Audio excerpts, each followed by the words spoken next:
সালামু আলাইকুম। মালয়েশিয়া নাকি কলিং খুলছে বাংলাদেশে ভাই, মানে একবার রব উঠে গেছে যে মালয়েশিয়া কলিং খুলছে।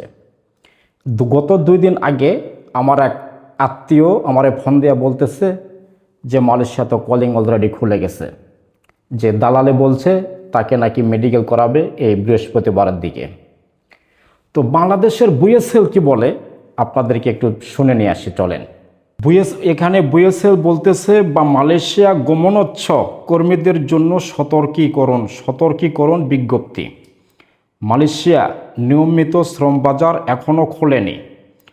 সংশ্লিষ্ট সকলের অবগতির জন্য জানানো যাচ্ছে যে 31শে মে 2024 তারিখের মধ্যে যেসব বাংলাদেশি কর্মী সকল প্রক্রিয়া সম্পন্ন করার পর এবং ভিসার মেয়াদ থাকা সত্ত্বেও নানান জটিলতায় মালয়েশিয়া যেতে পারেননি, সেসব তালিকাভুক্ত কর্মীগণকে সরকারি উদ্যোগে বুয়েসেলের মাধ্যমে মালয়েশিয়া প্রেরণের জন্য ব্যবস্থা গ্রহণ করা হচ্ছে।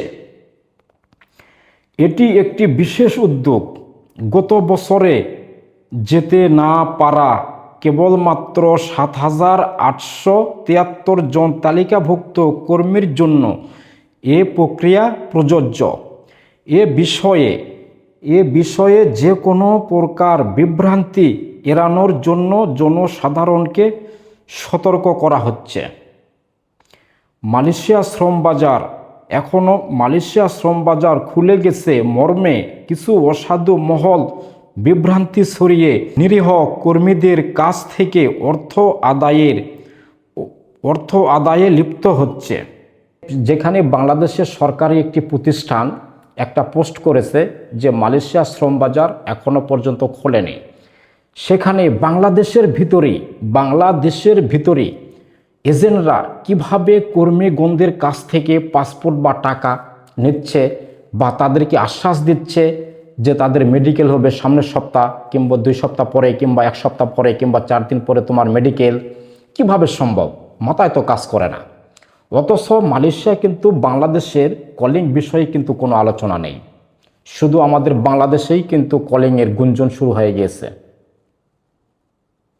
ভাই দেখলেন তো, বাংলাদেশের সরকারি একটা প্রতিষ্ঠানের একটা পোস্ট আমি সাইটেও দিয়ে রাখছি, আপনি দেখেন যদি বিশ্বাস না হয়। এখন সবার প্রতি বাংলাদেশে থাকা যে সকল ভাইয়েরা মালয়েশিয়া আসার জন্য ইচ্ছুক সে সকল ভাইয়ের উদ্দেশ্যে একটি কথাই বলবো, প্লিজ ভাই একটু ধৈর্য ধরেন, টাকা পয়সা আপনার পাসপোর্ট আপনার কাছে রেখে দেন। টাকা পাসপোর্ট হাতছাড়া হয়ে গেলে কিন্তু পরবর্তীতে আপনি পস্তাবেন।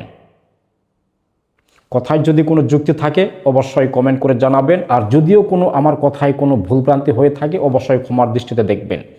ভালো থাকবেন সবাই। আসসালামু আলাইকুম।